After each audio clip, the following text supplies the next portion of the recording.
Lipids को लेके। Lipids पे काम करने वाले एंजाइम का नाम अपन ने पढ़ा था, लाइपेज। ये जन्म देता है फैटी एसिड्स को, ठीक है। और ग्लिसरॉल, ग्लिसरॉल इतना इंपॉर्टेंट नहीं है हमारे लिए। अब कुछ बच्चों को कल कंफ्यूजन था, सब फैटी एसिड्स को अपने दो भागों में बांटा। एक नाम दिया अपन ने सैचुरेटेड,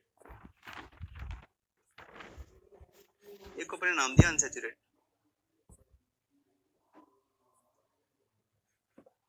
ठीक है। अब कल कुछ बच्चे पूछ रहे थे सैचुरेटेड और अनसैचुरेटेड में फर्क क्या है बेसिकली। तो सुनिए, कुछ नहीं, छोटा सा अपन अपने अगर 11th 12th क्लास की केमिस्ट्री याद करें तो हम पढ़ा करते थे वहां पे, ठीक है साहब। अगर दो कार्बन के बीच में सिर्फ सिंगल बॉन्ड है तो उसे अपन बोलते थे संतृप्त सैचुरेटेड हाइड्रोकार्बन। अगर किसी हाइड्रोकार्बन दो कार्बन के बीच में अगर डबल बॉन्ड है, ट्रिपल बॉन्ड है, तब हम बोलते थे अनसैचुरेटेड। तो इतना सा ही फर्क होता है बस। वो फैटी एसिड जिसमें दो कार्बन के बीच में सिर्फ सिंगल बॉन्ड होता है वो सैचुरेटेड फैटी एसिड होता है, और वो फैटी एसिड जिसमें दो कार्बन के बीच में डबल बॉन्ड होता है वो अनसैचुरेटेड फैटी एसिड। एक केमिकल स्ट्रक्चर के नाम पे दिए गए नाम है। तो हमसे कोई केमिस्ट्री तो बेसिकली पूछ नहीं रहा है, बट अगर अपने को आप नॉलेज के हिसाब से कि क्यों बोला जाता है ऐसा, तो वो कारण ये है सैचुरेटेड और अनसैचुरेटेड फैटी एसिड्स का। उसके बाद आपने कल बात की थी कि साहब सैचुरेटेड फैटी एसिड्स का जो ओरिजिन होता है वो जनरली होता है animal origin. Animal origin, example के लिए घी। तो जनरली सैचुरेटेड फैटी एसिड्स का जो ओरिजिन होता है वो होता है और एनिमल ओरिजिन, जैसे अपने एग्जांपल लिया था घी।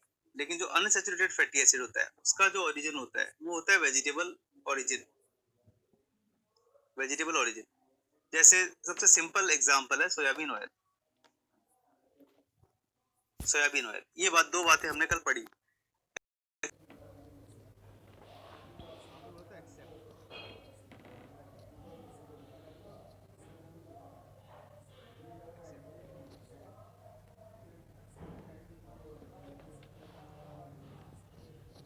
एक्सेप्ट में आपने बोला था दो नाम है सैचुरेटेड फैटी एसिड में। माना saturated fatty acid animal origin होता है, पर दो नाम हमको एक्सेप्शन में याद रखने हैं। एक का नाम है कोकोनट ऑयल, एक का नाम है कोकोनट ऑयल, और दूसरे का नाम है palm oil.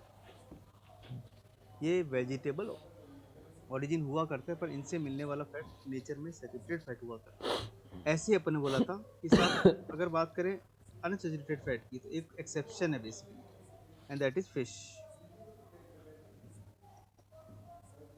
That is fish.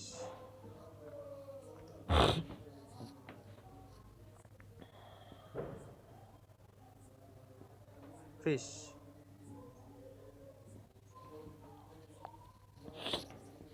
यहाँ तक की बात हमने कल की थी। फैट्स में अगर क्वेश्चन अच्छे आते हैं तो फैटी एसिड से ही आते हैं। तो फैटी एसिड्स को हमने दो भागों में बांटा है, सैचुरेटेड और अनसैचुरेटेड फैटी एसिड। उसका रीजन सिर्फ इतना है, जैसा हमने छोटी क्लासेस में कभी केमिस्ट्री में पढ़ा था, अगर दो कार्बन के बीच में सिर्फ सिंगल बॉन्ड है तब होते हैं संतृप्त हाइड्रोकार्बन। तो अगर फैटी एसिड जिनमें सिर्फ सिंगल बॉन्ड है तो उसको बोलते हैं सैचुरेटेड फैटी एसिड, संतृप्त फैटी एसिड्स। अगर दो कार्बन के बीच में डबल बॉन्ड है तब उनको बोलते हैं अनसैचुरेटेड फैटी एसिड्स। तो ये जो नाम रखे गए ना सैचुरेटेड और अनसैचुरेटेड फैटी एसिड्स, ये बेसिकली कार्बन के बीच में बॉन्ड के आधार पर रखे गए हैं। Okay, got it. दूसरा, सैचुरेटेड फैटी एसिड्स का जो ओरिजिन हुआ करता है वो जनरली हुआ करता है एनिमल ओरिजिन, जैसे एग्जांपल घी, ठीक। एक्सेप्ट दो नाम है, कोकोनट ऑयल और पाम ऑयल, ठीक है। ये है तो वेजिटेबल, बट इनका जो फैटी एसिड कंटेंट हुआ करता है वो हुआ करता है सैचुरेटेड।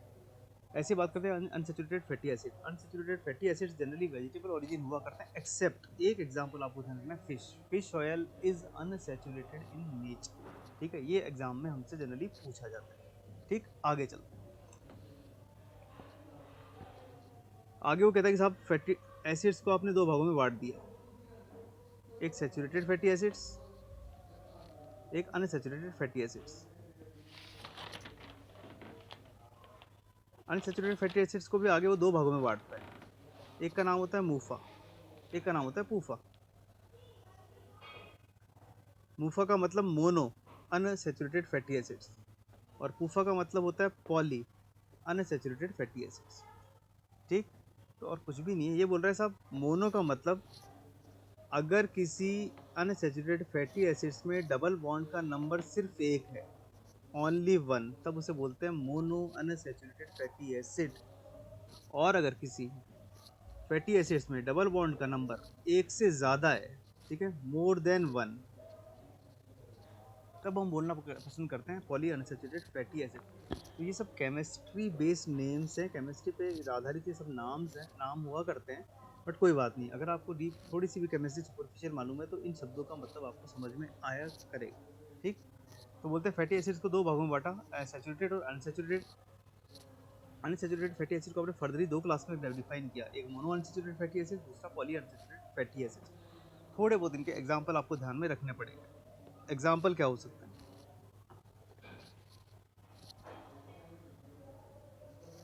सैचुरेटेड के एग्जाम्पल हुआ करते हैं लॉरिक एसिड, स्टेरिक एसिड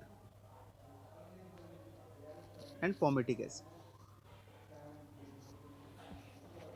ठीक है, तो एक दो नाम आप दिमाग में रखना। सैचुरेटेड के जो नाम होते हैं सैचुरेटेड फैटी एसिड के, तो दो तीन नाम है, lauric acid, stearic acid, palmitic acid.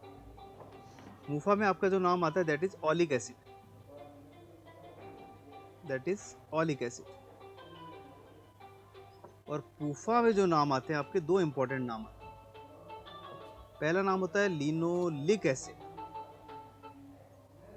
Hello, linoleic acid. और 5 मिनट दूसरा बाद जो में नाम फोन होता है कॉल कर जो यार, वो होता है अल्फा आवाज रोटी बना रही लिनोलिक थी। एसिड।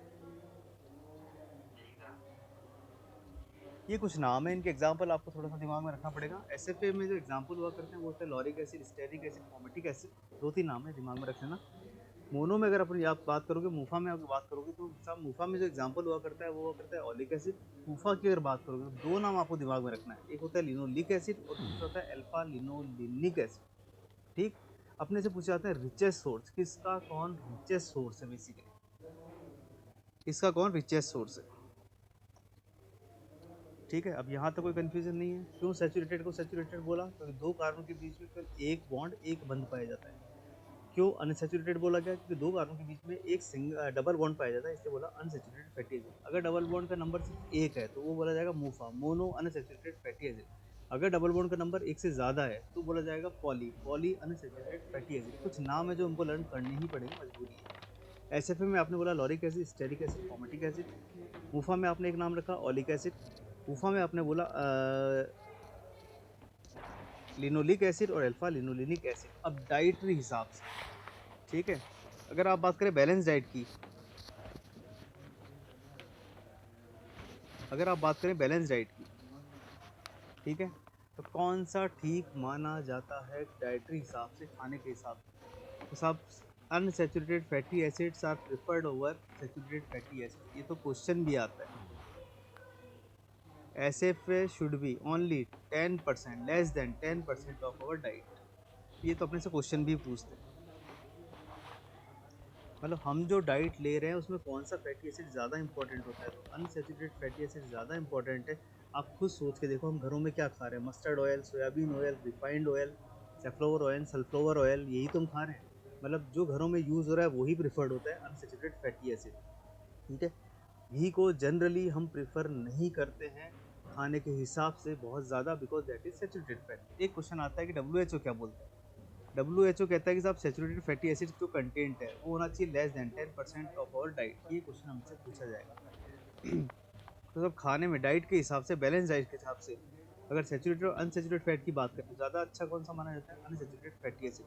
अगर बात करें मूफा और पूफा की, मूफा और पूफा की, तो ज़्यादा जो ठीक माना जाता है that is पूफा।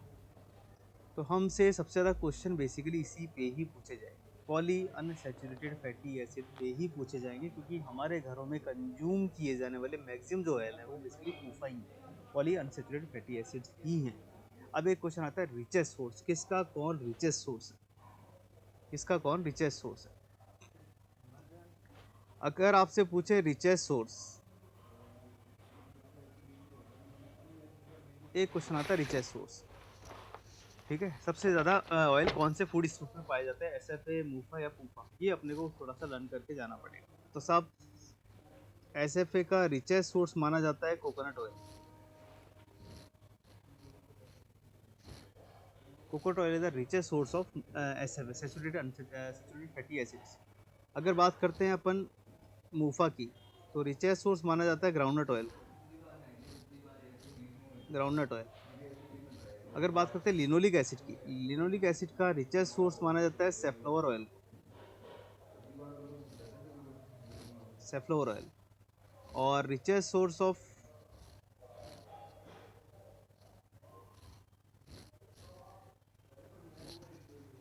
Alpha linoleic acid ये माना जाता है फ्लैक्सीड ऑयल। ठीक, एक क्वेश्चन आपसे पूछे साहब, किस फैटी एसिड का कौन सा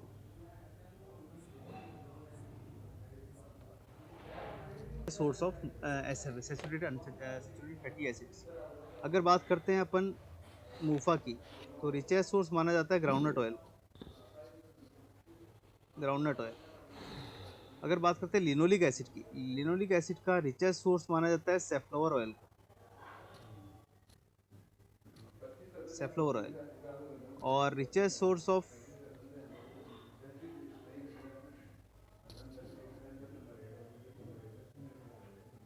अल्फा लिनोलिक एसिड ये माना जाता है फ्लैक्सीड ऑयल। ठीक, एक क्वेश्चन आपसे पूछे साहब, किस फैटी एसिड का कौन सा रिचेस्ट सोर्स है। ठीक, तो वो आपको लर्न करके जाना पड़ेगा घर से। अगर आपसे पूछें richest source of saturated fatty acids, नाम देना होगा कोकोनट ऑयल। अगर आपसे पूछें रिचेस्ट सोर्स ऑफ मूफा, नाम देना होगा ग्राउंडनट ऑयल। अगर आपसे पूछें रिचेस्ट ऑफ लिनोलिक एसिड, नाम देना होगा सेफ्लोवर ऑयल। अगर आपसे पूछते हैं richest source of alpha linoleic acid, तब नाम देना होता है फ्लैक्सीड ऑयल। ठीक है, फ्लैक्सीड ऑयल का हिंदी में नाम होता है अलसी। तो अगर अगर गाँव में अगर आपने सुना हो, अलसी के बीज खिलाए जाते हैं, पशुओं को खिलाए जाते हैं, बच्चों को भी खिलाए जाते हैं दूध में मिला के। ठीक है, क्योंकि फैटी एसिड कंटेंट बहुत अच्छा पाया जाता है इसमें, अल्फा लिनोलिक एसिड। तो ये हो गया आपका रिचेस्ट सोर्सेज का क्वेश्चन, अगर आपसे पूछ लिया जाता है तो। Richest sources, richest sources. ठीक है, तो एक तो आपने क्लासिफिकेशन समझा, जब लिपिड्स टूटते हैं बॉडी में, लाइपेज के कांटेक्ट में आते हैं, फैटी एसिड में कन्वर्ट हो जाते हैं। फैटी एसिड जनरली दो ही तरह के हो सकते हैं, या तो सिंगल बॉन्ड वाले सैचुरेटेड फैटी एसिड्स, या डबल बॉन्ड वाले unsaturated fatty acid.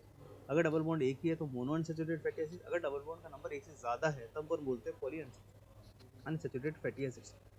Saturated fatty acids का ओरिजिन जो हुआ करता है वो हुआ करता है एनिमल ओरिजिन। सिर्फ दो अपवाद है, कोकोनट ऑयल और पाम ऑयल। ठीक, अगर वेजिटेबल ओरिजिन की बात, अनसैचुरेटेड फैटी एसिड की बात करें तो उनका ओरिजिन हुआ करता है vegetable oil, vegetable origin, except एक अपवाद है फिश। दूसरा आपने बात की कि साहब खाने के हिसाब से, बैलेंस डाइट के हिसाब से किस पे कौन प्रेफर किया जाता है। तो साहब जो अनसैचुरेटेड फैटी एसिड होते हैं वो सैचुरेटेड फैटी एसिड से ज़्यादा प्रेफर किए जाते हैं डाइट के हिसाब से। मूफा और पूफा की बात करें तो पूफा ज़्यादा प्रेफर किए जाते हैं as compare with मूफा dietary consumption के हिसाब से। एग्जाम्पल की बात करें तो आपने एसएफ में तीन नाम बोले, lauric acid, stearic acid, palmitic acid. MUFA की बात करें तो आपने एग्जाम्पल बोला ऑलिक एसिड। पूफा में दो नाम, एक लिनोलिक एसिड, एक उसका डेराइवेटिव, एक उसका डेराइवेटिव अल्फा लिनोलिक एसिड। इसको आप रिप्रेजेंट करते हो एल से, इसको आप रिप्रेजेंट करते हो ए एल से। नेक्स्ट क्वेश्चन आता है किसका कौन रिचेस्ट सोर्सेज है। तो अगर आपसे पूछे richest sources of saturated fatty acid, that is coconut oil, सबसे ज़्यादा हुआ करता है। अगर आपसे पूछे रिचेस्ट सोर्स ऑफ मूफा, तब आपका एग्जांपल देते हैं ग्राउंडनट ऑयल। अगर आपसे पूछे richest source of linoleic acid, तब नाम देते हैं सेफ्लोवर ऑयल। और अगर आपसे पूछे richest source of alpha linoleic acid, तब आप नाम दिया अगर पसंद करते हैं अल्फा लिनोलिक एसिड का रिचेस्ट सोर्स माना जाता है फ्लैक्सीड ऑयल, अलसी जिसे बोलते हैं, अलसी के बीज, एसेंशियल फैटी एसिड। टीएफए के नाम से आएगा, एसेंशियल फैटी एसिड। थोड़ा मैं तो साफ हो गया, थोड़ा सा धो ली, दो फेड़ आई थे तो डाल दिए मैंने ऊपर, फिर भी जो खोल ली थोड़ा। मैं काय कह रहे हो, खड़बूट की सब्जी खा लेते, खड़बूट खा लेते गाय। बच्चे बोल रहे हैं स्पीड थोड़ी फास्ट है। ठीक है, तो मैं सर थोड़ा मतलब घर के मुके दाल आप रख ले दो चार गांदा। घरी खाओ जी रोज ना फड़फूट की सब्जी न रहे चिकन तो यार घर तो गेड़ा नहीं गेड़ा नहीं डबल बॉन्ड यहाँ लग नाम बात रखा है, जैसे घर अपन के जमाने मुके में दाल बोलते वाल हैं तो हाइड्रोकार्बन, ऐसे अपन आज बोल रहे हैं अनसैचुरेटेड फैटी एसिड्स। ठीक, अब सैचुरेटेड फैटी एसिड्स का ओरिजिन पूछते हैं जनरली, तो एनिमल ओरिजिन हुआ करता है, जैसे घी निकला करता है गाय से। ठीक है, दैट इज सैचुरेटेड फैट। विज्ञान दो फोन करे एक्सेप्शन है, कोकोनट और palm oil. Unsaturated fatty acid की बात करें तो अपन बोलते हैं जनरली ओरिजिन वेजिटेबल ओरिजिन, ये mustard oil, soybean oil, safflower oil, sunflower oil, जितने भी मतलब अपन घरों में यूज करते हैं, रिफाइंड ऑयल वगैरह, ये सब बेसिकली अनसैचुरेटेड फैट ही हुआ करता है। केवल एक एक्सेप्शन है फिश। फिश ऑयल जो होता है उसका जो कंटेंट हुआ करता है नेक्स्ट स्लाइड पे हमने बोला कि साहब आगे फर्दर जो कितने बजे तक को दो टाइम भागों में दिला बांटा गया। अगर सिंगल बॉन्ड की एक है तो अपन ने बोला मोनो अनसैचुरेटेड फैटी एसिड, अगर डबल बॉन्ड एक से ज्यादा है तो अपन ने बोला poly unsaturated fatty acid. Example में दो तीन नाम है जो अपने को लर्न करने पड़ेंगे, जैसे सैचुरेटेड फैट में आपने बोला lauric acid, asterisk acid, formic acid. नहीं तो बस टीचर वाला तो मूफा में आपने एक तो नाम बोला टीचर ओलिक की भर्ती है कि एसिड, वो और 10 मूफा में मिनट आपने पढ़े दो नाम बोले। मेन होता है बार लिनोलिक देखेंगे। एसिड, उसका डेरिवेटिव होता है अल्फा लिनोलिनिक एसिड। किसका कौन रिचेस्ट सोर्स है ये आपको भाई लर्न एक दो करके अपन जाना ना है। जाए अगर खोल मिले एसएफए तो आता है तो बिना कोकोनट जी ऑयल, इजाजत का ओलिक फिर एसिड वहां आता है तो देख ग्राउंडनट आप ऑयल, मतलब ओलिक एक एसिड साथ आता है तो एकदम सनफ्लावर ऑयल, गस्त वस्त की गाड़ी आ जाए एसिड आता है तो लफड़ हो जाए। Flaxseed oil. ये रिचेस्ट सोर्स एग्जाम में पूछेगा, ये अपने को लर्न करके जाना है। अब नेक्स्ट जो अच्छा तरह टॉपिक बैठे आता है रहो जो कतई दूर दूर बैठे दैट रहो इज ये तो असेंशियल फैटी वही एसिड। अरे अपन लीगल को असेंशियल ना फैटी एसिड पे क्या अच्छे क्वेश्चन आते हैं। क्वेश्चन नंबर फर्स्ट, असेंशियल क्यों बोल रहे हो?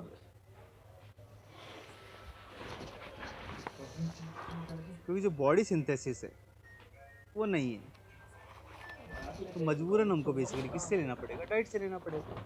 तो जैसे आपने कल पढ़ा था असेंशियल अमीनो एसिड, वैसे होते हैं essential fatty acid. Essential fatty acid मतलब आपकी बॉडी में क्षमता नहीं है बनाने की, आपको डाइट से ही लेने पड़ेंगे, तब बोलते हैं अपन असेंशियल सही फैटी काम एसिड। था दूसरा क्वेश्चन, 100 रुपये किलो वाला। दूसरा क्वेश्चन किसी अच्छे एग्जाम में पूछा गया था कुछ सालों पहले कि साहब एक नाम होता है विटामिन एफ। विटामिन एफ किसको बोला जाता है? ठीक है, तो जिस बच्चे ने तुक्का भी लगाया,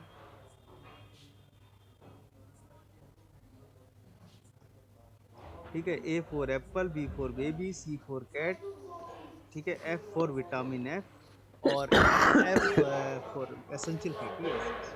एसेंशियल फैटी एसिड्स को ही बेसिकली विटामिन एफ बोला जाता था किसी जमाने में, पुराना नाम, पुराना नाम,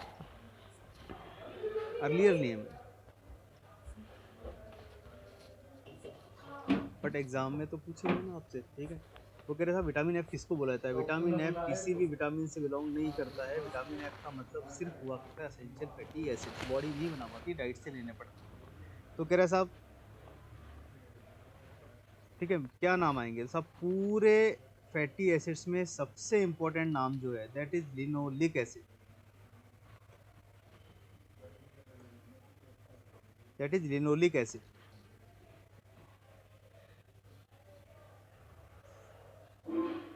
ठीक है, क्योंकि आप ही ने बोला सब एसएफए से ज़्यादा इंपॉर्टेंट कौन है? मूफा। मूफा से ज़्यादा इंपॉर्टेंट कौन है? पूफा। ठीक है, और पूफा में सबसे इंपॉर्टेंट नाम क्या है? That is linoleic acid. क्योंकि जो अल्फा लिनोलिक एसिड जो होता है वो तो उसका डेरिवेटिव हुआ करता है। तो अगर आपसे कोई पूछे कि सब एसेंशियल फैटी एसिड में सबसे इंपॉर्टेंट नाम कौन सा होना चाहिए, तब आपको नाम लेना है लिनोलिक एसिड। ठीक है, उसका डेरिवेटिव हुआ करता है अल्फा लिनोलिक एसिड, इसका डेरिवेटिव हुआ करता है अल्फा लिनोलिनिक एसिड। ठीक है, तो दो नाम लिखे जाते हैं एसेंशियल फैटी एसिड की कैटेगरी में। नेक्स्ट, एक क्वेश्चन पूछा जाता है कि साहब अगर आपने कभी सेल मेम्ब्रेन की स्ट्रक्चर पढ़ी हो, अगर आपने कभी सेल मेम्ब्रेन की स्ट्रक्चर पढ़ी हो, तो सेल मेम्ब्रेन की स्ट्रक्चर में एक इम्पॉर्टेंट कंपोनेंट हुआ करता है लिपिड कंपोनेंट, लिपिड कंपोनेंट। ठीक है, जैसे अगर किसी को याद आता हो तो एक मॉडल हुआ करता था पीएलपी मॉडल। पीएलपी मॉडल का मतलब ये होता था protein lipid protein model, protein lipid protein model. कोई बात नहीं, अपने को इतना जूलॉजी अब कोई नहीं पूछ रहे, अपने को सिर्फ इतना पता होना चाहिए जो अपनी सेल मेम्ब्रेन है, सेल मेम्ब्रेन में एक इम्पॉर्टेंट कंपोनेंट लिपिड भी हुआ करता है। जरूरी है। क्यों जरूरी है? जरूरी इसलिए क्योंकि साहब बहुत सारे मॉलिक्यूल्स, बहुत सारे सब्सटेंस ऐसे हैं जो लिपिड सॉल्यूबल हैं,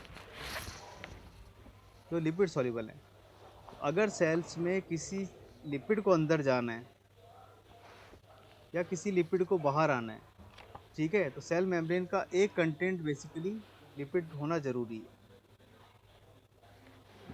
ठीक, तो बोले साहब सेल मेम्ब्रेन की जो स्ट्रक्चर है उसमें भी लिपिड का होना बहुत ज़रूरी है, क्योंकि कुछ मॉलिक्यूल लिपिड ही लिपिड नेचर की हुआ करता है। अगर उनको अंदर जाना है बाहर जाना है, ठीक है, तो लिपिड लाइक जो जिसमें जो जैसा होता है वो उसी में घुलता है। ठीक, तो एक संरचना, एक जो स्ट्रक्चर हुआ करती है, कंपोनेंट हुआ करता है सेल मेम्ब्रेन का, वो लिपिड हुआ करता है। तो आपसे क्वेश्चन जो पूछा जाएगा एग्जामिनर में, एग्जाम में, वो क्वेश्चन बेसिकली ये आता है if a person is suffering from essential fatty acid deficiency,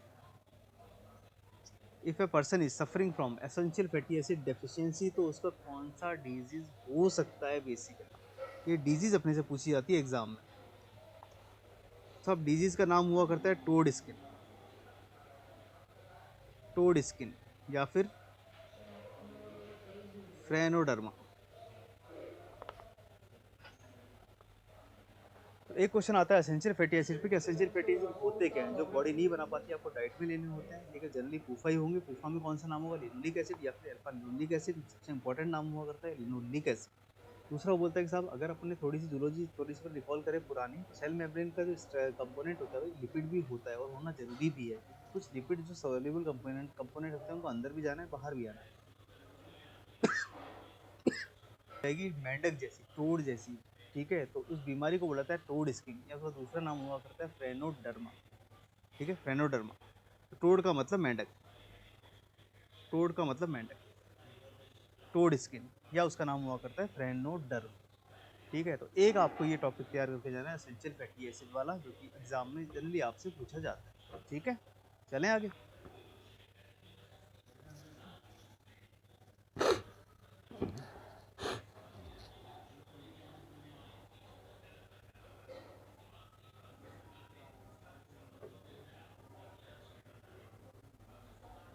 हाँ, कुछ बच्चे बोल रहे हैं कि साहब इस मॉडल को सैंडविच मॉडल भी बोलते हैं क्या? सही बात है। ये जो आपका पीएलपी मॉडल हुआ करता है इसको सैंडविच मॉडल भी बोलते हैं। ये जो आपका पीएलपी मॉडल हुआ करता है इसको सैंडविच मॉडल भी बोला जाता है। ये सब दोनों तरफ प्रोटीन और बीच में लिपिड, तो इसे सैंडविच मॉडल भी बोला जाता है, पीएलपी मॉडल, सही बात है, बोला जाता है इसको। नेक्स्ट, नेक्स्ट इंपॉर्टेंट कैटेगरी जो बच गई है अपनी, ठीक है, that is vitamins.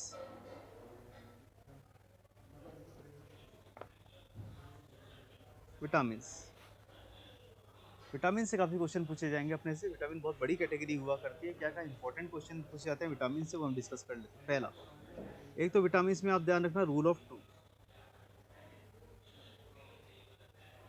Rule of to.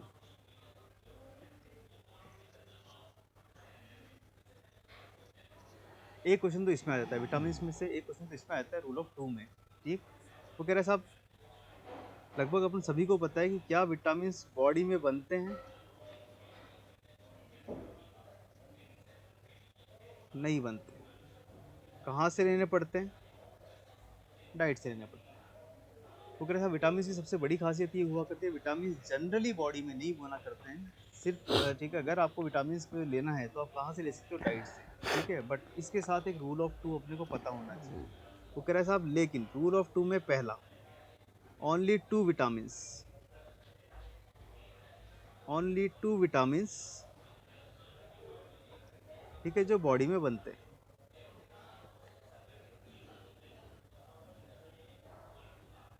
तो आप बोलो साहब विटामिन जनरली बॉडी में नहीं बना करते तो डाइट से लेने पड़ते हैं, लेकिन दो विटामिन ऐसे हैं जो बॉडी में बनते हैं। दूसरा, ओनली टू विटामिन्स,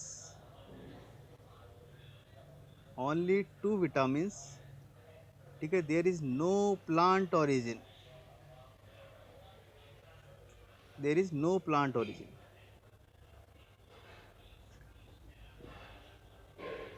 दो विटामिन हमारे पास ऐसा है जिनका कोई भी वेजिटेरियन सोर्स नहीं हुआ करता है।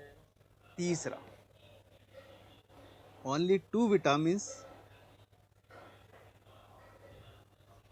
ओनली टू विटामिन्स, ठीक है, which are destroyed after heat and cooking, ठीक है, तीसरा रूल नंबर ऑफ टू, ठीक है। और चौथा, ठीक है, ओनली टू विटामिन्स,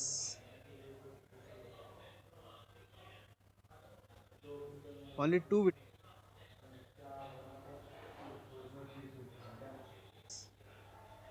ठीक है, which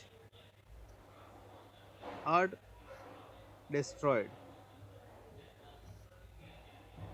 after heat and cooking, ठीक है, तीसरा रूल नंबर ऑफ टू, ठीक है। और चौथा, ठीक है, ओनली टू विटामिन्स,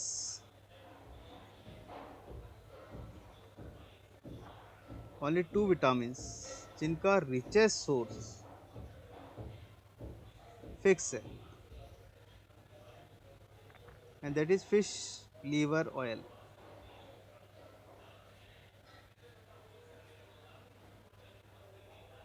तो विटामिन्स को पढ़ने का एक तरीका हुआ करता है। विटामिन जनरली बॉडी में नहीं बनते हैं, विटामिन हमको डाइट से लेने पड़ते हैं, ठीक है। बट रूल ऑफ 2 बोलता है कि यार 2 विटामिन तो हैं जो बॉडी में बन जाते हैं थोड़े बहुत, ठीक। रूल नंबर ऑफ 2 कहता है कि सब 2 विटामिन है जिनका कोई प्लांट ओरिजिन नहीं है, जो वेजिटेरियन डाइट से मिल ही नहीं सकते आप, ठीक है, जिनसे इंडिया डेफिशिएंट हो रहा है। तीसरा बोलता है सब 2 विटामिन ऐसे हैं जो जनरली डेस्ट्रॉय हो जाते हैं हीट या कुकिंग से, अगर आप इनको हीट या कुक करोगे तो ये बेसिकली डेस्ट्रॉय हो जाते हैं। चौथा रूल ऑफ 2 बोलता है विटामिन्स के सोर्सेज बहुत कंफ्यूजिंग है, सारे विटामिन्स के सारे सोर्सेज याद नहीं रह सकते हैं, बहुत मुश्किल है काम। बट 2 विटामिन तो हैं जिनका रिचेस्ट सोर्स फिक्स है, और वो है फिश लीवर ऑयल। तो रूल ऑफ 2 से आपके, ठीक है, 5-10 क्वेश्चन तो सेफ हो जाएंगे बेसिकली। जैसे पहला क्वेश्चन, ओनली 2 विटामिन जो बॉडी में बना करते हैं। कौन कौन से विटामिन बना करते हैं बॉडी में, सोच के बताओ कौन कौन से विटामिन है जो बॉडी में बना करते हैं। Very good. कौन कौन से विटामिन है जो बॉडी में बना करते हैं? तो सब 2 विटामिन हैं जो बेसिकली बॉडी में बना करते हैं, ठीक है। एक तो सनलाइट,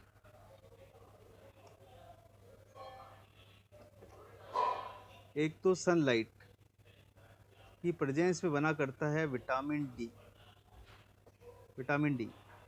और दूसरा बना करता है विटामिन के 2, विटामिन के। विटामिन के बनाता है स्मॉल इंटेस्टाइनल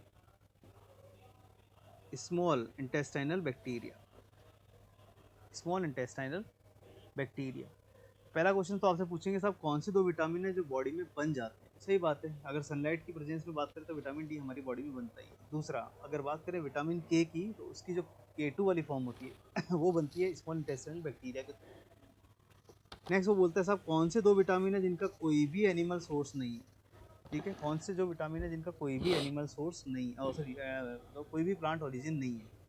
तो पहला नाम आता है विटामिन डी। विटामिन डी का कोई प्लांट ओरिजिन नहीं है, अगर ये बनेगा तो आपकी बॉडी में बनेगा, नहीं तो आपको फिर टैबलेट फॉर्म में लेना पड़ेगा। एक नाम लेते हैं विटामिन बी 12, एक अपन नाम लेते हैं विटामिन बी 12। विटामिन बी 12 का भी कोई प्लांट ओरिजिन नहीं है बेसिकली, या तो नॉन वेजिटेरियन डाइट से आएगा। नेक्स्ट से बोलते हैं साहब कौन से 2 विटामिन है जो बेसिकली नष्ट हो सकते हैं अगर आप इसको हीट या कुक करते हो। तो पहला अपन नाम लेते हैं विटामिन ए, और दूसरा अपन नाम लेते हैं विटामिन सी, ठीक है। विटामिन ए और विटामिन सी। एग्जामिनर बोलता है कि साहब, ठीक है, वो कह रहा है साहब कच्चा गाजर खाना ज़्यादा बेनिफिशियल है, बस बशर्ते इसको जूस या फिर सब्जी की फॉर्म में यूज़ करने से, क्योंकि ये डेस्ट्रॉय हो जाता है हीट से या कुकिंग से। ऐसे बोलता है साहब अगर आप लेमन की बात करते हो, ठीक है, तो रॉ फॉर्म में ज़्यादा फैट, ज़्यादा गुड है। दूध लियाओ। कभी भी लेमन ऐड किया जाता है सब्जी बनाने के बाद ऐड किया जाता है, पहले ऐड नहीं किया जाता है, बिकॉज पहले अगर आप ऐड करोगे हीट या कुक करोगे तो इसकी जो एफिकेसी है वो कम हो जाती है, ठीक है। लास्ट, कौन से 2 विटामिन है जिनका richest source fish liver oil. कौन से 2 विटामिन है जिनका richest source fish liver oil है। पहला विटामिन ए और दूसरा विटामिन डी, दूसरा विटामिन डी। तो एक तो आप रूल ऑफ 2 याद रखना, क्योंकि रूल ऑफ 2 से काफ़ी जो क्वेश्चन है, कंफ्यूजिंग क्वेश्चन है, वो थोड़े से आपके लिमिटेड हो जाएंगे। पहला अगर आपसे पूछता है कि कोई विटामिन आपकी बॉडी में बनता है क्या, तो आप बोलना हाँ साहब, एक सनलाइट की प्रेजेंस से बनता है विटामिन डी, एक स्मॉल इंटेस्टाइनल बैक्टीरिया बना लेते हैं आपका विटामिन के 2। नेक्स्ट, कौन से 2 विटामिन है जिनका कोई प्लांट ओरिजिन, कोई वेजिटेरियन सोर्स नहीं है। एक हुआ करता है विटामिन डी और दूसरा हुआ करता है विटामिन बी 12। और आपसे पूछते हैं कौन से 2 विटामिन है जो हीट या कुकिंग से अफेक्ट हो सकते हैं, एफिकेसी थोड़ी कम हो जाती है। तो एक नाम लेते हैं विटामिन ए और दूसरा नाम लेते हैं विटामिन सी। नेक्स्ट वो पूछता है कि साहब कौन से 2 विटामिन इनका रिचेस्ट सोर्स फिक्स है फिश लीवर ऑयल, ठीक। तो अपन 2 नाम लेंगे, एक होगा विटामिन ए और दूसरा होगा विटामिन डी। तो रूल ऑफ 2 से बेसिकली आप 2, 4, 5, 10 इंपॉर्टेंट जो क्वेश्चन हैं उनको आप एक साथ समराइज कर सकते हो, ठीक है। चले आगे। अब उसके विटामिन में सबसे बड़ी जो गड़बड़ है,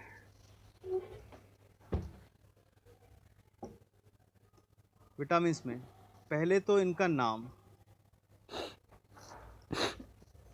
एक इनकी डोज,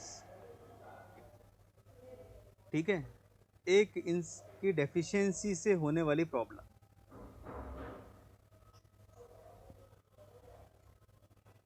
एक इनकी डेफिशिएंसी से होने वाली प्रॉब्लम, ठीक है। तो विटामिन कौन कौन से विटामिन हैं, इनके नाम क्या है, इनकी डोज क्या है और इनकी डेफिशिएंसी बेसिकली कौन सी प्रॉब्लम क्रिएट करती है, ये हमसे अक्सर एग्जाम में पूछा जाता है। तो हम स्टार्ट करते हैं वन बाय वन।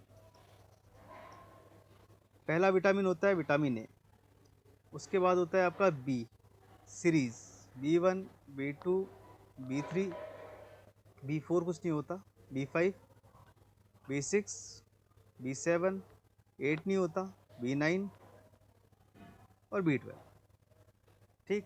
इस कॉम्प्लेक्स को आप नाम देना पसंद करते हो बी कॉम्प्लेक्स।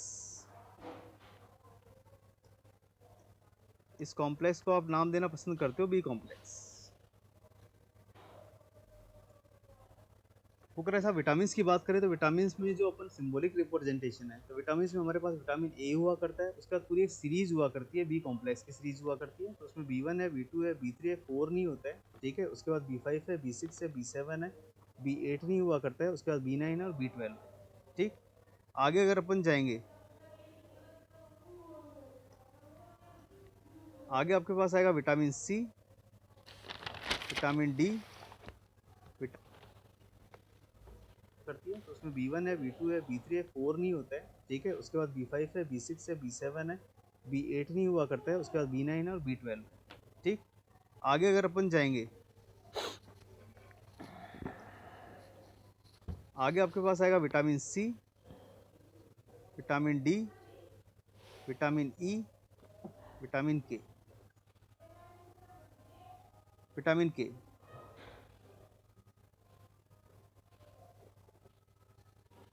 तो ये तो विटामिन के सिंबॉलिक रिप्रेजेंटेशन है। पहला विटामिन ए हुआ करता है कि पूरा बी कॉम्प्लेक्स हुआ करता है, बी कॉम्प्लेक्स में B1, B2, B3 है, ठीक है। B4 नाम का कोई वर्ड नहीं हुआ करता है, उसका B5 है, B6 है, B7 है, ठीक है। B8 नाम का कोई वर्ड नहीं हुआ करता है। उसके बाद B9 हुआ करता है, B12 हुआ करता है। इस पूरे कॉम्प्लेक्स को अपन बीकासुल जिससे आप बोलते हो, बी कॉम्प्लेक्स जिससे आप बोलते हो, वो बेसिकली ये नाम है। उसके आगे आपके पास विटामिन सी है, विटामिन डी है, विटामिन ई है और विटामिन के है, ठीक। एक अच्छा क्वेश्चन तो आपसे यही पूछ लेते हैं एग्जाम में, इस पूरी सीरीज में, इस पूरी सीरीज में एक क्वेश्चन पूछा जाता है कि साहब फैट सॉल्युबल विटामिन के नाम बताइए। फैट सॉल्युबल विटामिन के नाम बताइए। तो हम बोलेंगे साहब 4। इस पूरी सीरीज में केवल 4 ऐसे विटामिन है जो फैट सॉल्युबल है, बाकी सारे वाटर सॉल्युबल है। वो 4 नाम आपको पता होने चाहिए कौन कौन से, ठीक है। कौन कौन से विटामिन है 4। तो अपन 4 नाम लिया करते हैं, विटामिन ए, vitamin D, vitamin E, vitamin के। एक तो आपको ये क्वेश्चन तैयार करके जाना है, इंपॉर्टेंट, कि साहब पूरे विटामिन की सीरीज में कौन से विटामिन है जो फैट में सॉल्युबल हुआ करते हैं। तो अपने पास 4 विटामिन है, vitamin A, vitamin D, vitamin ई और विटामिन के। ये सब माने जाते हैं फैट सॉल्युबल विटामिन, ठीक। बाकी सारे वाटर सॉल्युबल, बाकी जितने भी बच गए, ठीक है, रेस्ट ऑल। बाकी सारे जितने भी बच गए, ठीक है, रेस्ट ऑल, ठीक है, these those all are water soluble.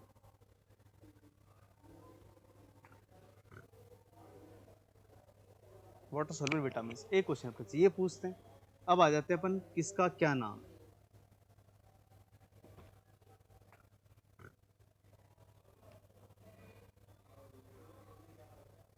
Soluble vitamin, ठीक। बाकी सारे वाटर सॉल्युबल, बाकी जितने भी बच गए, ठीक है, rest all.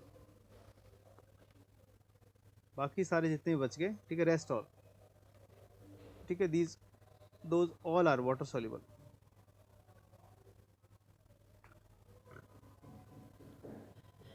Water soluble vitamin, एक क्वेश्चन आपको चाहिए पूछते हैं। अब आ जाते हैं अपन किसका क्या नाम, ठीक है। तो साहब विटामिन ए का मतलब ब्लाइंडनेस, विटामिन ए का नाम मतलब ब्लाइंडनेस, ब्लाइंडनेस का मतलब आई, आई का मतलब इमेज, इमेज का बनती है रेटिना पे। तो क्यों ना इसका नाम लिख लिया जाए, ठीक है। इसका नाम जो लिखा जाता है that is retinol, that is retinol. तो रटना वटना कुछ नहीं है, ठीक है। विटामिन ए का मतलब ब्लाइंडनेस, ब्लाइंडनेस का मतलब आपके आई में कौन सा पार्ट है जहाँ फाइनली इमेज बना करता है, रेटिना पे इमेज बना करता है, तो क्यों ना इसका नाम ही ऐसा रख दिया जाए। इसका नाम अपन ने क्या रख दिया, रेटिनॉल। B1 का नाम आप रखते हो थायमिन, B1 का नाम आप रखते हो थायमिन, B2 का नाम आप रखते हो राइबोफ्लेविन, B3 का नाम आप रखते हो नियासिन,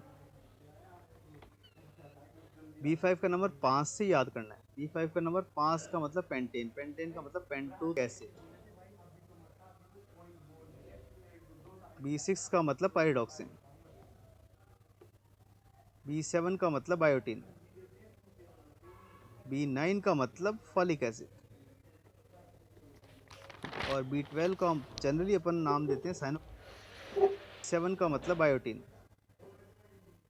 B9 का मतलब फॉलिक एसिड, और B12 का जनरली अपन नाम देते हैं साइनोकोबालेमिन। ठीक है, तो इनके नाम पता होने चाहिए, ठीक है। ए का मतलब ब्लाइंडनेस, ब्लाइंडनेस का मतलब इमेज, इमेज का मतलब रेटिना पे, रेटिना का मतलब नाम ही ऐसा तो retinol. B1 thiamine, B2 riboflavin, B3 niacin, B5 5 का मतलब पेंटेन, तो नाम याद आ जाएगा पेंटोथेनिक एसिड, B6 का मतलब पायरिडॉक्सिन, B7 का मतलब बायोटिन, B9 का मतलब फॉलिक एसिड, B12 का मतलब साइनोकोबालेमिन, और भी नाम देख लेंगे आगे। Next B6 BC, vitamin C, vitamin C का जो नाम हुआ करता है दैट इज एस्कॉर्बिक एसिड,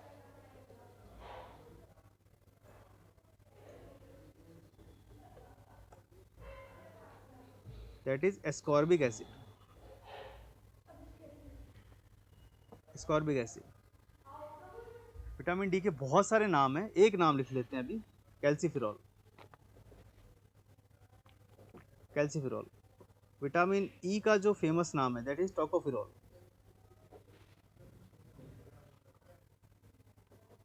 टोकोफिरॉल। और विटामिन के का जो फेमस नाम है दैट इज फाइलोक्विनोल।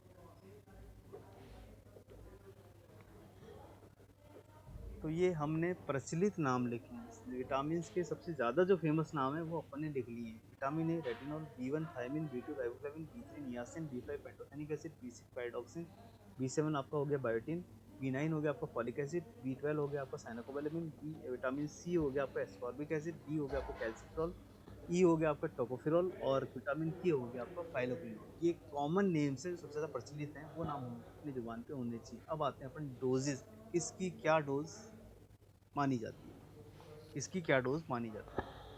डोजेज याद करने में थोड़ी दिक्कत है, तो अपन थोड़ा कोशिश करते हैं कुछ मिनोमिक बना के, ठीक।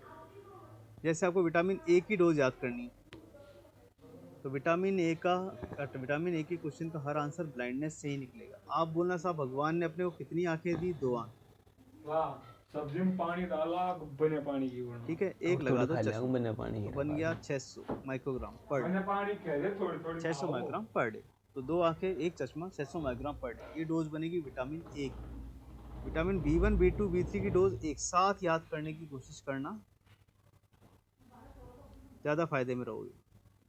इसकी है 0.5, इसकी है 0.6, इसकी है 6.6 मिलीग्राम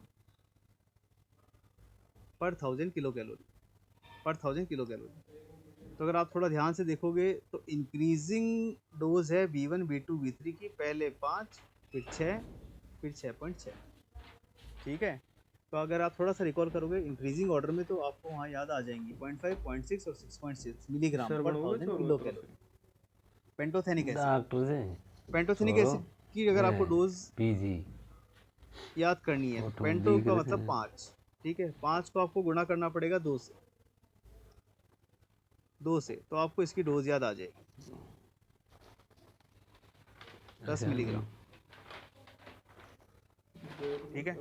पेंटोथेनिक एसिड का हर आंसर 5 से ही निकलेगा। अगर आपको पता है पेंटेन का मतलब 5 हुआ करता है, आप 5 को 2 से गुना कर देना, इसकी डोज आपके सामने आ जाएगी 10 मिलीग्राम पर डे। आप कहोगे साहब इस 2 का याद रखना, इस 2 को कैसे याद रखें कि 2 से ही गुणा किया जाना चाहिए, तो आप बोलना कि साहब 2 को याद रखना आपके लिए ही फायदेमंद है, अच्छा तू तेरी क्योंकि थी साहब जो आपने में 2 क्लास से यूज़ बोले किया है वो बेसिकली डोज बनती है अगले गले वाले भाई की, खाऊं भी वाइडॉक्सिन, देख ले 2 कैसे मिलीग्राम पर डे, देख और 2 मिलीग्राम पर डे। डोजेज में कंफ्यूजन हो जाता है, बट थोड़ा सा अगर आप यूज़ करोगे अपना कंसेप्चुअल वे तो याद आ जाएंगे। विटामिन ए ब्लाइंडनेस, 2 आंखें एक चश्मा, ठीक है, तो 600 माइक्रोग्राम पर डे। नेक्स्ट वो बोलता है कि साहब B1 B2 B3 को एक साथ ही याद करो, लेकिन ये जो पूछी जाती है पर 1000 किलो कैलोरी में पूछी जाती है मिलीग्राम, तो आप बोलोगे 0.5 0.6 6.6 मिलीग्राम पर 1000 किलो कैलोरी। पेंटोथेनिक एसिड की अगर आप बात करोगे तो 5, पेंटो का मतलब 5 हुआ करता है, 5 को 2 से गुणा करोगे डोज याद आ जाएगी 10 मिलीग्राम। 2 को आप कैसे यूज़ करोगे, तो अगले वाले की डोज बनेगी पाइडोक्सिन 2 मिलीग्राम पर डे। नेक्स्ट आता है बायोटीन। बायोटीन हमको लर्न करना पड़ेगा। बायोटीन की डोज बनती है 30 microgram per day, 30 microgram per day, ये अपने को लर्न करना पड़ेगा 30 microgram per day. Folic acid की डोज कैसे याद आए, तो आप बोला साहब एक टैबलेट हुआ करता है, टैबलेट IFE हुआ करती है, tablet iron folic acid, tablet iron folic acid. आपसे एक क्वेश्चन पूछते हैं मिनिमम कितने दिन खिलाई जाती है, मिनिमम कितने दिन खिलाई जाती है, तो ये तो अधिकतर बच्चों को पता होता है, ये मिनिमम कितने दिन खिलाई जाती है आयरन फॉलिक एसिड की टैबलेट। आप बोलेंगे साहब 100 दिन खिलाई जाती है, तो साहब 100 माइक्रोग्राम ही इसकी डोज बनती है, 100 माइक्रोग्राम। आप बोलोगे साहब 100 दिन खिलाई जाती है,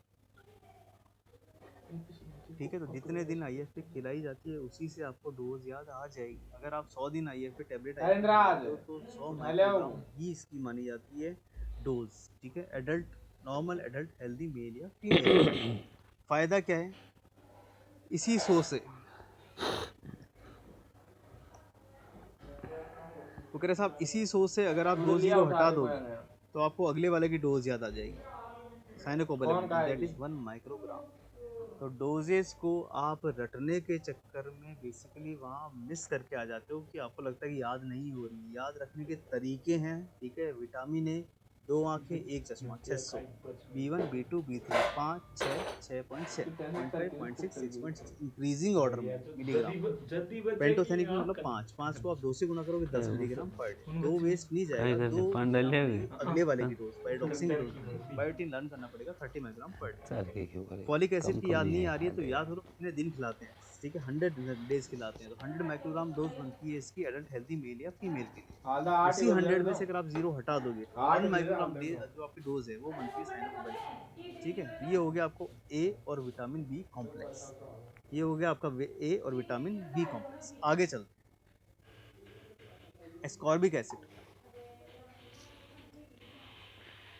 एक तो ध्यान रखना सभी विटामिन्स में अगर कोई एसिड इंपॉर्टेंट है, अगर कोई एसिडिक नेचर का है तो वो एस्कॉर्बिक एसिड है, ठीक है, क्योंकि एसिड का मतलब हुआ करता है खट्टा।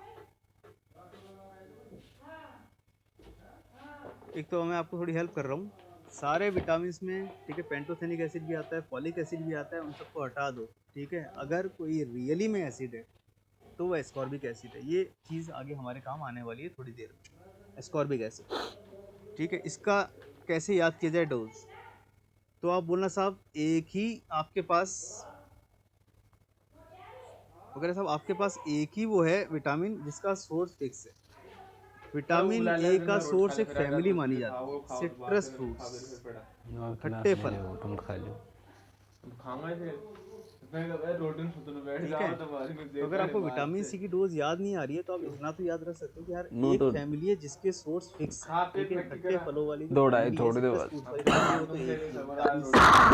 तो अगर फ्रूट्स की बात करें, जिसको फ्रूट्स याद आ गया कि हाँ यार एक फैमिली है जिसमें फ्रूट्स आता है, ठीक है, तो फ्रूट्स से आपको रिकॉल करना है 40, और 40 अगर आपके दिमाग में आ गया तो आपको इसकी डोज भी याद आ जाएगी 40 milligram per day, 40 milligram per day, ठीक है। तो सबकी डोजेज को बेसिकली आपको थोड़ा थोड़ा मेहनत करनी पड़ेगी। तो कह रहा था विटामिन सी का मतलब सिट्रस फ्रूट्स, खट्टे फल हुआ करते हैं। फ्रूट्स, पूरे विटामिन में एक ही विटामिन है जिसका सोर्स फलों पे आधारित है, फ्रूट्स पे आधारित है। फ्रूट्स का मतलब 40, ठीक है, फ्रूट्स को आप जोड़ लेना 40 से तो आपको याद आ जाएगी इसकी recommended dose 40 milligram per day. Vitamin D की डोज कैसे याद करें, विटामिन डी की आप बोलना साहब विटामिन डी को आप फॉलिक एसिड से जोड़ लेना, ठीक है, विटामिन डी को आप फॉलिक एसिड से जोड़ लेना, इसकी डोज याद आ जाएगी। कैसे याद आ जाएगी मैं बता देता हूँ। वगैरह साहब अगर आपने विटामिन डी को फॉलिक एसिड से जोड़ दिया तो फॉलिक एसिड का तो लेना आप नंबर और विटामिन डी की लेना आप यूनिट 100 इंटरनेशनल यूनिट, तो इसकी भी रिकॉल हो जाएगी, कोई बहुत बड़ी मुसीबत वाली बात नहीं है। ठीक है, विटामिन डी की अगर आपको डोज याद नहीं आ रही है कोई बात नहीं, थोड़ी देर के लिए दिमाग में लाना फॉलिक एसिड की, फॉलिक एसिड की कितनी थी, फॉलिक एसिड की आपने बोला 100 माइक्रोग्राम हुआ करती थी, तो नंबर उसका लेना 100 और यूनिट इसकी अलग हुआ करती है, यूनिट इसकी हुआ करती है इंटरनेशनल यूनिट, तो नंबर फॉलिक एसिड का 100, यूनिट इसकी इंटरनेशनल यूनिट, तो टोटल डोज जो हो गई विटामिन डी की वो हुई 100 इंटरनेशनल यूनिट। ठीक, लास्ट बचते हैं विटामिन ई और विटामिन के, विटामिन ई और विटामिन के। ठीक है, तो इनकी डोज सबसे कम हुआ कर, विटामिन ई की डोज हुआ करती है 0.8 मिलीग्राम पर ग्राम एसेंशियल फैटी एसिड, और इसकी हुआ करती है 0.03 मिलीग्राम पर केजी ऑफ बॉडी वेट, पर केजी ऑफ बॉडी वेट। तो भैया आपके दिए गए चारों ऑप्शंस में से जिसमें फैट दिख जाए समझ लेना वही आंसर है आपका विटामिन। आपके दिए गए चारों ऑप्शंस में से जिसमें फैट दिख जाए आप समझ जाना वही ऑप्शन है आपका विटामिन ई का। 0.8 मिलीग्राम पर gram of essential fatty acid, मतलब अगर आप 1 ग्राम एसेंशियल फैटी एसिड खा रहे हो तो उसमें आपको 0.8 मिलीग्राम विटामिन ई खाना जरूरी है, और जो विटामिन के हुआ करता है उसकी डोज हुआ करती है 0.03 मिलीग्राम पर केजी ऑफ बॉडी। ठीक है, तो ये है डोजेस बेसिकली सभी विटामिन ए 2 आंखें 1 चश्मा 600 1 2 3 एक साथ याद रखोगे, 0.5 0.6 6.7 इंक्रीजिंग ऑर्डर में बढ़ते हुए ऑर्डर। पेंटोथेनिक एसिड 5 5 को 2 से गुणा करना, 5 दूनी 10 10 मिलीग्राम पर डे, ये हुआ जा करता रोटी रोटी है। खा 2 ले। बेस नहीं जाएगा, 2 आगे वाले के डोज मिलेगा बायोडॉक्सिन का 2 मिलीग्राम पर डे। रोड़ा मचा रहे। बायोटीन का लर्न करना पड़ेगा 30 milligram per day. फिनाइन folic acid आप याद करना, टैबलेट और आईवी ना कितने तुला दिन दर खाते रहा हैं 100 दिन, तो 100 माइक्रोग्राम बनती है विटामिन सॉरी 9 फॉलिक एसिड की डोज। 100 का आप 00 हटा देना तब बनता है आपका विटामिन B12 का dose 1 microgram per day. Vitamin C मतलब सिट्रस फ्रूट्स को 40 microgram 40 milligram per day. Vitamin D के लिए वापस फॉलिक एसिड पे जाते हैं, 100 वहाँ से लेना, हो गई 100 इंटरनेशनल। विटामिन ई में वो ऑप्शन होगा फैटी एसिड, पर ग्राम ऑफ फैटी एसिड क्या खिलाया जाता है, लास्ट होता है विटामिन के। विटामिन के मतलब फाइलोक्विनोन 0.03 मिलीग्राम पर केजी। ये रहे इनके नाम और डोजेज पूछे जाते हैं। ठीक है, अब हम आते हैं 17 दिन को गरीब हो गया अभी तो आए। कौन से विटामिन की डेफिशिएंसी से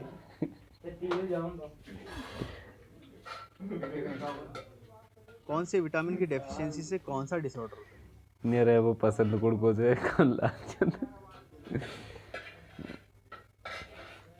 कौन से विटामिन की डेफिशिएंसी से कौन सा डिसऑर्डर होता है, तो 1 बाय 1 एक एक अपन ले ही लेते हैं। ठीक, जैसे पहला नाम आपने लिया विटामिन ए,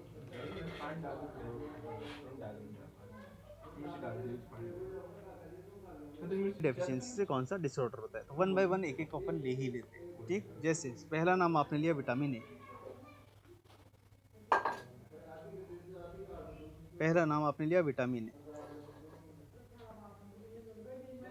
विटामिन ए, तो विटामिन ए से आपने विटामिन ए में आपसे पूछेगा कि साहब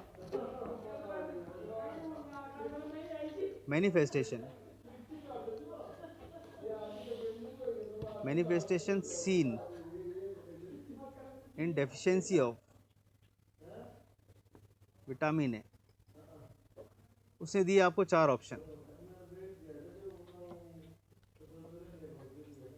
उसने दिया आपको 4 ऑप्शन। ठीक है, पहला ऑप्शन उसने दिया आपको बाइटॉड स्पॉट्स, दूसरा उसने आपको दिया कंजक्टाइवल जीरोसिस, तीसरा ऑप्शन उसने आपको दिया नाइट ब्लाइंडनेस, और चौथा ऑप्शन उसने आपको दिया जीरोफ्थैलेमिया। जरा सोच के बताइए विटामिन ए की कमी से कौन सा प्रॉब्लम हुआ इन चारों में से, विटामिन ए की डेफिशिएंसी से इन चारों में से कौन सा प्रॉब्लम हो सकता है पेशेंट को, विटामिन ए की डेफिशिएंसी से इन चारों में से कौन सा प्रॉब्लम हो सकता है पेशेंट को, Bitot's spots, conjunctival xerosis, night blindness, xerophthalmia. अगर इन चारों में से कोई आपको एक आंसर टिक करने को बोले तो आप क्या टिक करोगे इन चारों में से,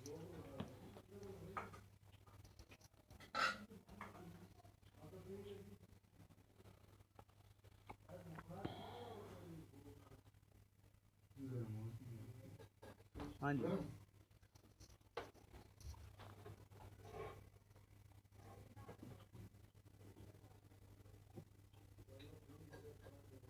ठीक है, विटामिन ए से जुड़ा क्वेश्चन आपसे पूछा था कि से लेके ओल्ड एज तक अगर बात करें ब्लाइंडनेस का मतलब इसको बोला जाता है कैटरेक्ट।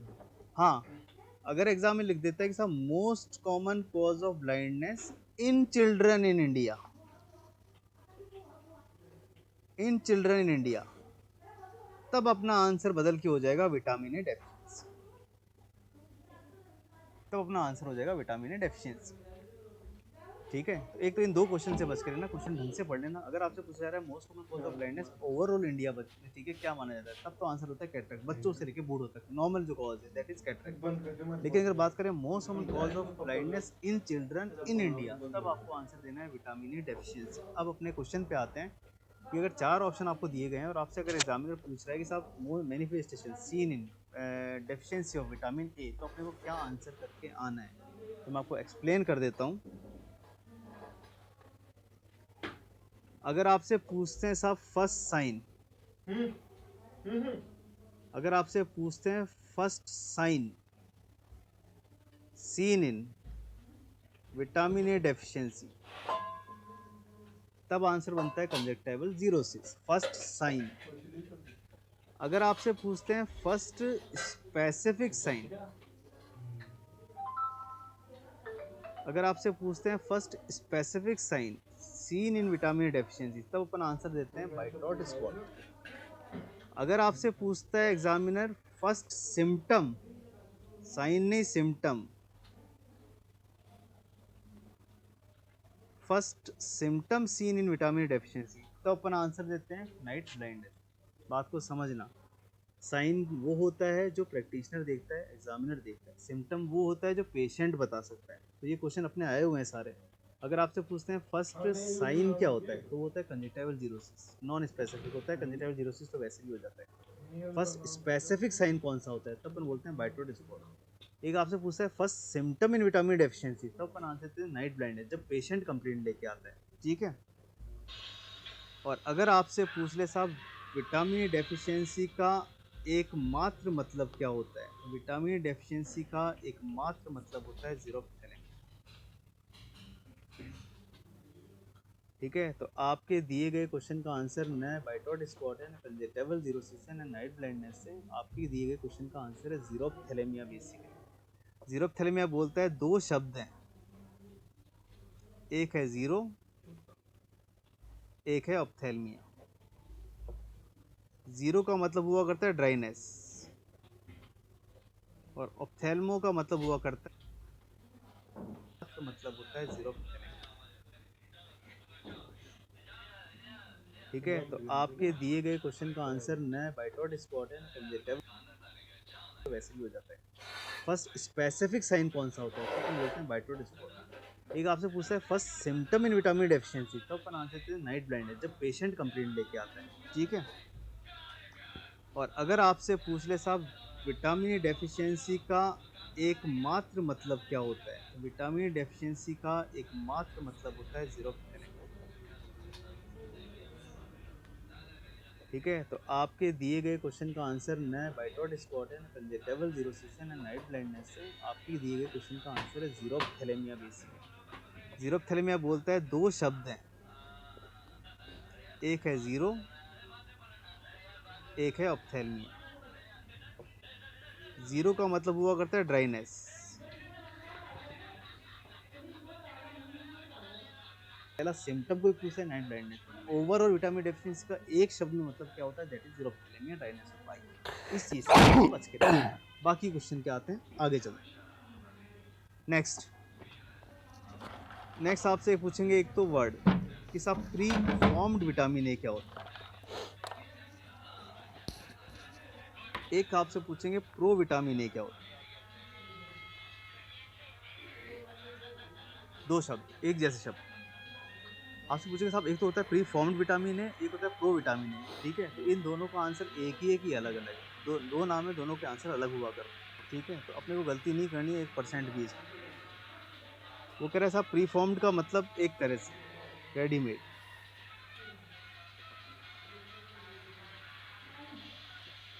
रेडीमेड मतलब पका पकाया,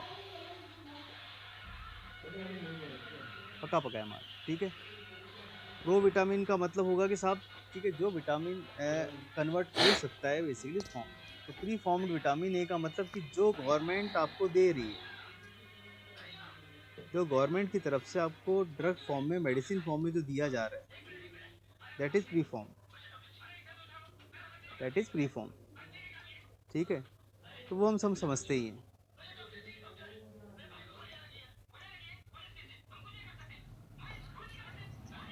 जो हम नाम बोला करते हैं basically, that is retinol, retinol. एक तो होता है pre formed vitamin A. Pre formed vitamin A का मतलब सब रेडीमेड फॉर्म में जो बेसिकली जो विटामिन ए होता है, जो कि गवर्नमेंट आपको सप्लाई कर रही है, that is retinol. Pro vitamin A का मतलब क्या होता है? प्रो विटामिन ए बोलता है कि साहब आपको बेसिकली अगर सोर्सेज ऑफ विटामिन ए की बात करें तो गाजर की बात की जाती है, ठीक है। तो गाजर में एक एल्केलॉइड हुआ करता है, ठीक है, कैरोटीन। कैरोटीन की एक फॉर्म हुआ करती है बीटा कैरोटीन, बीटा कैरोटीन, ठीक है। बट बीटा कैरोटीन को अगर रेटिनॉल में कन्वर्ट होना है तो बेसिकली बीटा कैरोटीन को अगर कन्वर्ट होना है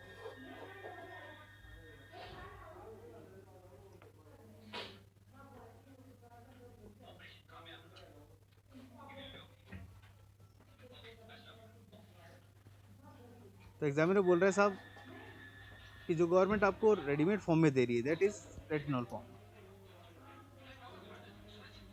बट नेचुरल सोर्स की बात करें तो नेचुरल सोर्स में गाजर काफी फेमस है विटामिन ए को लेकर। विटामिन ए में गाजर में बेसिकली एक एल्कलॉइड पाया जाता है बीटा कैरोटीन, लेकिन बीटा कैरोटीन को कन्वर्ट होना पड़ता है रेटिनॉल में।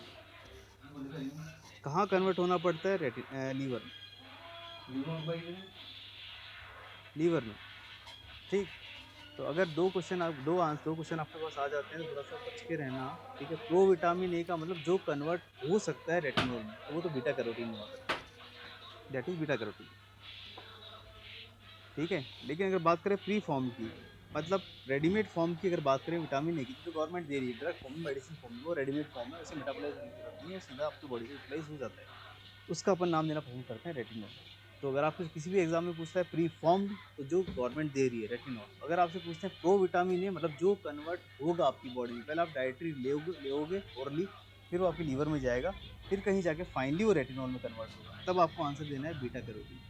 तो प्रो विटामिन ए का आंसर होगा बीटा कैरोटीन, और प्री फॉर्म विटामिन ए का आंसर होगा आपका रेटिनॉल। एक तो इन दो शब्दों से आप कंफ्यूज मत हो जाए, ठीक।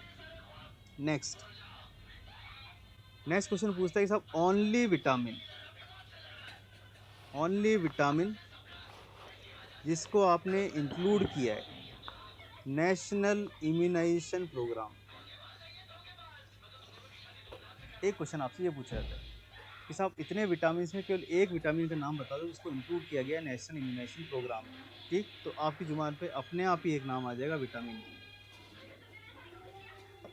तो अगर बात इम्यूनाइजेशन प्रोग्राम की हो जाती है, इम्यूनाइजेशन प्रोग्राम की, ठीक है, तो सारे विटामिन में से वो कौन सा विटामिन है जिसको आपने इम्यूनाइजेशन प्रोग्राम में शामिल किया है, तो उसका नाम होता है विटामिन ए। क्यों किया है वो अपने को मालूम है, क्यों किया है वो अपने को मालूम है, बिकॉज बच्चों में most common cause of blindness, इसको इम्यूनाइजेशन शेड्यूल में शामिल, क्या उद्देश्य है, ये भी एग्जाम में इनडायरेक्टली क्वेश्चन बन के आएगा।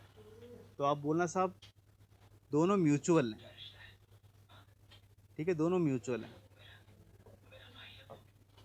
मीजल्स की वजह से बच्चे में हो सकती है विटामिन ए डेफिशिएंसी, ठीक है, या विटामिन ए डेफिशिएंसी की वजह से बच्चों में रिस्क बढ़ जाता है मीजल्स का, ठीक है। तो विटामिन ए डेफिशिएंसी सिर्फ आंखों तक सीमित नहीं है, vitamin A deficiency respiratory infection भी किया करती है, ठीक है। तो अगर किसी एग्ज़ाम में आपसे पूछ लेते हैं, ठीक है, vitamin A deficiency,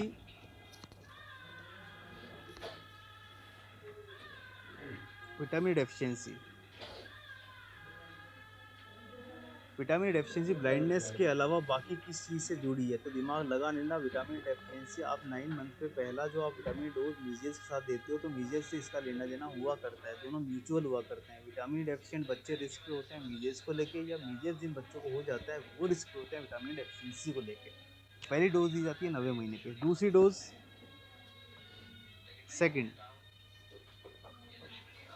second dose दी जाती है 18 से 24 मंथ, मतलब जब आप मीजेस का सेकंड डोज देते हो तभी दी जाती है। उसके बाद दी जाती है एवरी 6 मंथ, हर 6 महीने पे। अपने काम का क्वेश्चन होता है लास्ट कब तक देते हैं, तो अपन देते हैं 5 साल तक, 5 साल तक। तो यहाँ आपसे क्वेश्चन पूछते हैं साहब विटामिन में सबसे इंपॉर्टेंट विटामिन जिसको नेशनल इम्यूनाइजेशन शेड्यूल में शामिल किया गया है, कौन सा है विटामिन है? क्यों शामिल किया गया है? क्योंकि बच्चों में most of the brain vitamin ही आ रहा है। कब पहली डोज कब दी जाती है? मीजे के साथ 90 महीने पे दी जाती है। दूसरी डोज कब दी जाती है? मीजे से साथ ही जाती है 18 से 24 महीने पे। उसके बाद हर 6 महीने पे देते हैं। लास्ट कब तक दे सकते हैं? ठीक है, तो हम बोलते हैं साहब 5 साल तक हम इसको बेसिकली लास्ट इसकी डोज जो होती है विटामिन ए की डेफिशिएंसी, विटामिन ए की, वो अपन को बच्चों को दी जाती है। ठीक है, तो विटामिन ए को लेके बेसिकली थोड़े से ये 2-3 क्वेश्चन याद रखना। अगर आती है बात रिचेस्ट सोर्स की,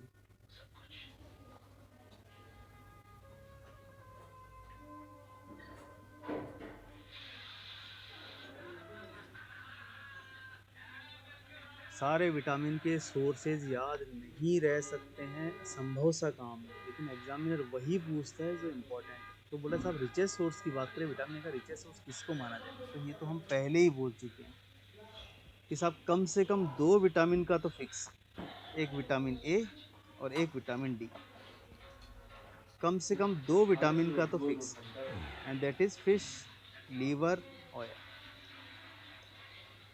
that is fish liver oil. Fish liver oil में भी फेमस नाम कौन सा है? तो आप बोलना साहब cod liver oil, cod liver oil. तो सोर्सेज को लेके थोड़ी दिक्कत रहेगी विटामिन में, बट जहाँ जहाँ इंपॉर्टेंट सोर्सेज है वो हम डिस्कस करेंगे। तो बोला रिचेस्ट सोर्स कम से कम 2 विटामिन के तो याद रख लो, विटामिन ए और विटामिन डी का फिश लीवर ऑयल हुआ करता है। फिश लीवर ऑयल में जो जनरली नाम हुआ करता है, आया करता है एग्जाम में, that is cod liver oil. Cod fish का ही स्पीशीज हुआ करती है, तो आपको जो एग्जाम में मिलेगा that is cod liver oil. ये कुछ इन्फॉर्मेशन है विटामिन ए को लेकर जो आपको जनरली याद रखना है। विटामिन ए डेफिशिएंसी का मतलब जीरो थैलेमिया लिखा जाता है, वन वर्ड की फॉर्म में। नेक्स्ट आपका आता है विटामिन B1, इसको आप बोलना पसंद करते हो थायमिन।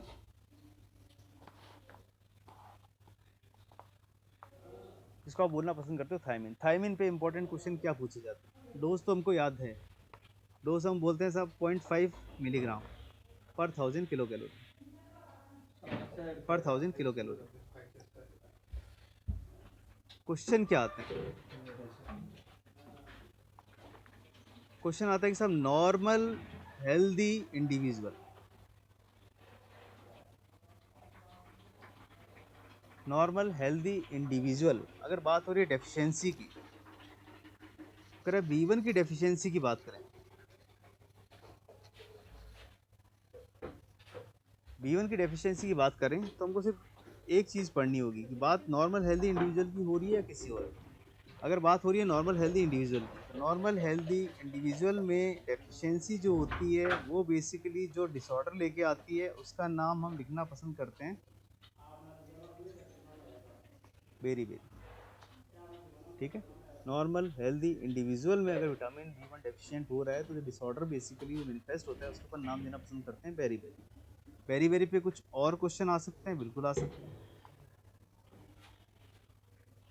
वो कह रहे साहब बेरी ड्राई फॉर्म हो सकता है, बेरी वेट फॉर्म हो सकता है, बेरी इन्फेंटाइल फॉर्म हो सकता है। ठीक है, 3 नाम आपको ये ध्यान रखना है कि जो बेरी डिसऑर्डर हुआ करता है उसके 3 फॉर्म होती है, ड्राई फॉर्म, एक होती है वेट फॉर्म, एक होती है इन्फेंटाइल फॉर्म। तीनों पे कुछ क्वेश्चन स्पेसिफिक है, वो मैं आपको बता देता हूँ। ड्राई फॉर्म का मतलब होगा पेरीफेरल,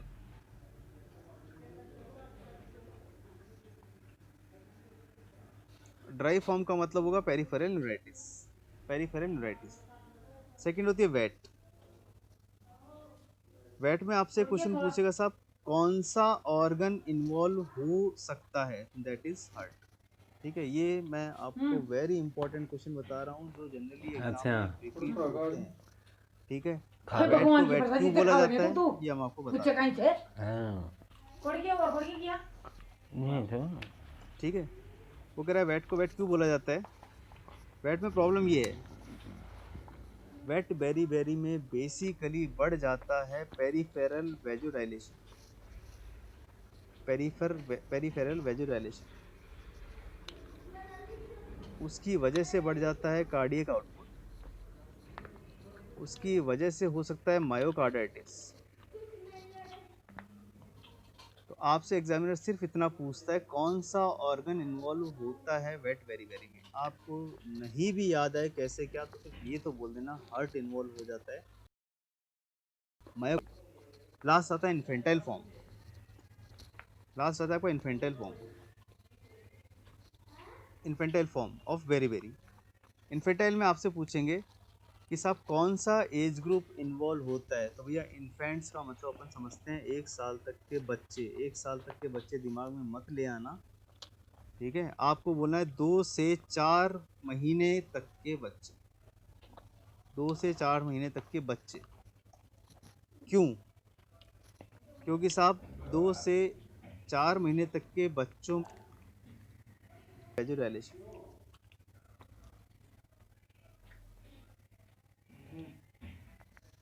पेट। खा ले तो ले ले तो वेरी प्रसाद। वेरी पे कुछ और क्वेश्चन आ सकते हैं, बिल्कुल आप स्पेसिफिक है वो मैं आपको बता देता हूँ। इन्वॉल्व हो सकता पेरिफेरल न्यूराइटिस, फेरल,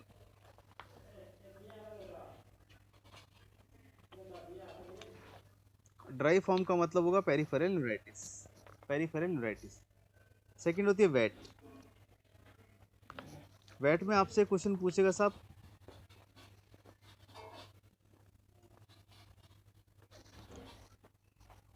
महीने तक के बच्चे, 2 से 4 महीने तक के बच्चे। क्यों?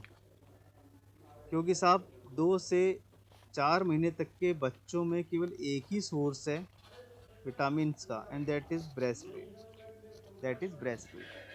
तो 6 महीने तक के बच्चों में ब्रेस्ट फीड अगर नॉर्मली नहीं हो पाया, प्रॉपर नहीं हो पाया, बच्चों में अगर थायमिन डेफिशिएंसी हो गई है तो उनको ड्राई या वेट फॉर्म में वेरी वेरी होगा, इसे इन्फेंटाइल वेरी वेरी बोलेंगे। बट इन्फेंटाइल वेरी वेरी का मतलब एक भी परसेंट आप 1 साल तक के बच्चे मत बोल देना। जैसे ही इन्फेंटाइल वेरी वेरी आता है आप एक्सक्लूसिव ब्रेस्ट फीडिंग वाला दिमाग में लाना। एक्सक्लूसिव ब्रेस्ट फीडिंग अगर इम्प्रॉपर रही है तो बच्चों में विटामिन B1 डेफिशिएंट हो जाता है, उसको अपन बोलना पसंद करते हैं इन्फेंटाइल वेरी वेरी। ठीक साहब, ये तो बात हुई normal healthy individual. Next category वो बोलता है साहब, नेक्स्ट कैटेगरी बोलता है कि साहब अगर कोई क्रोनिक अल्कोहलिक पेशेंट, अगर कोई क्रोनिक अल्कोहलिक पेशेंट, ये आपसे पूछता है कि साहब मोस्ट कॉमन ड्रग अब्यूज जो कि जुड़ा हुआ है विटामिन B1 डेफिशिएंसी से, ठीक है, तो उसका नाम क्या लिखा जाना चाहिए। तो अपन बोलेंगे साहब नो डाउट अल्कोहलिक पेशेंट्स में डेफिशिएंट होने वाला सबसे इंपॉर्टेंट जो विटामिन है दैट इज थायमिन, ठीक है, विटामिन B1 थायमिन। क्या हो सकता है पेशेंट को, क्या प्रॉब्लम हो सकती है पेशेंट को। तो अपन बोलेंगे साहब पेशेंट को प्रॉब्लम हो सकती है वर्निकेज, वर्निकेज, या तो होगी वर्निकेज एंसिफेलोपैथी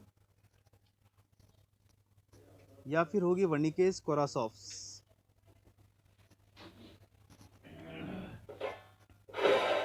साइकोसिस। तो क्वेश्चन की लैंग्वेज ढंग से पढ़ लेना। अगर नॉर्मल हेल्दी इंडिविजुअल है तो आंसर वेरी वेरी हुआ करता है, लेकिन अगर पेशेंट, अगर आपका पर्सन पेशेंट जुड़ा हुआ है अल्कोहल की हिस्ट्री से, क्रोनिक अल्कोहलिक है, तो डेफिशिएंट होने वाला जो विटामिन B1 है उसकी वजह से प्रॉब्लम क्रिएट होगी, वो होगी वर्निकेज, या तो एंसेफेलोपैथी होगी या फिर वर्निकेज कोरासॉफ्ट साइकोसिस होगा, ठीक है। एंसेफेलोपैथी क्यों हो जाती है, ठीक है। तो साहब depletion of stores of B1 in brain cells, in brain cells. तो ब्रेन सेल्स में स्टोर जो विटामिन B1 है, स्टोर है, ठीक है, उसका डिप्लीशन की वजह से पैथोलॉजी क्रिएट होनी स्टार्ट हो जाती है ब्रेन में, ठीक है। और उसे हम नाम देना पसंद करते हैं वर्निकेज एंसेफेलोपैथी। उसकी वजह से बिहेवियरल जो प्रॉब्लम्स आती हैं उसको अपन नाम देना पसंद करते हैं इन ब्रेन सेल।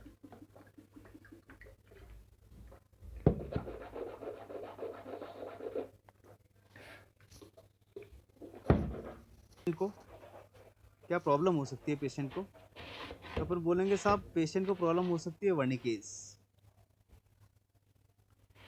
वर्निकेज या तो होगी वर्निकेज एंसेफेलोपैथी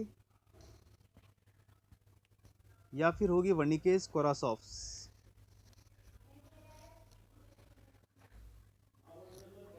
साइकोसिस। तो क्वेश्चन की लैंग्वेज ढंग से पढ़ लेना। अगर नॉर्मल हेल्दी इंडिविजुअल है तो आंसर क्लियर ही हुआ करता है, लेकिन अगर पेशेंट, अगर आपका पेशेंट जुड़ा हुआ है अल्कोहल की हिस्ट्री से, क्रॉनिक अल्कोहलिक है, तो डेफिशिएंट होने वाला जो विटामिन B1 है उसकी वजह से प्रॉब्लम क्रिएट होगी, वो होगी वर्निकेज या तो एंसेफेलोपैथी होगी या फिर वर्निकेज कोरासॉफ साइकोसिस होगा। ठीक है। एंसेफेलोपैथी क्यों हो जाती है? ठीक है। तो साहब depletion of stores of B1 in brain cells। तो ब्रेन सेल्स में स्टोर जो विटामिन B1 है, स्टोर है, ठीक है, उसका डिप्लीशन की वजह से पैथोलॉजी क्रिएट होनी स्टार्ट हो जाती है ब्रेन में। ठीक है। और उसे हम नाम देना पसंद करते हैं वर्निकेज एंसेफेलोपैथी। उसकी वजह से बिहेवियरल जो प्रॉब्लम्स आती हैं उसको अपन नाम देना पसंद करते हैं वर्निकेज कोरासॉफ साइकोसिस। वर्निकेज कोरासॉफ साइकोसिस। चलो 5 मिनट का ब्रेक, उसके बाद मिलते हैं वापस। स्टार्ट हो जाती है ब्रेन में। ठीक है। और उसे हम नाम देना पसंद करते हैं वर्निकेज एंसेफेलोपैथी। तो ब्रेन क्यों हो जाती है? ठीक है। तो साहब depletion of stores of B1 in brain cells. तो ब्रेन सेल्स में स्टोर जो विटामिन B1 है, स्टोर है, ठीक है, उसका डिप्लीशन की वजह से पैथोलॉजी क्रिएट होनी स्टार्ट हो जाती है ब्रेन में। ठीक है। और उसे हम नाम देना पसंद करते हैं वर्निकेज एंसेफेलोपैथी। उसकी वजह से बिहेवियरल जो प्रॉब्लम्स आती हैं उसको अपन नाम देना पसंद करते हैं वर्निकेज कोरासॉफ साइकोसिस। वर्निकेज कोरासॉफ साइकोसिस। चलो 5 मिनट का ब्रेक, उसके बाद मिलते हैं वापस।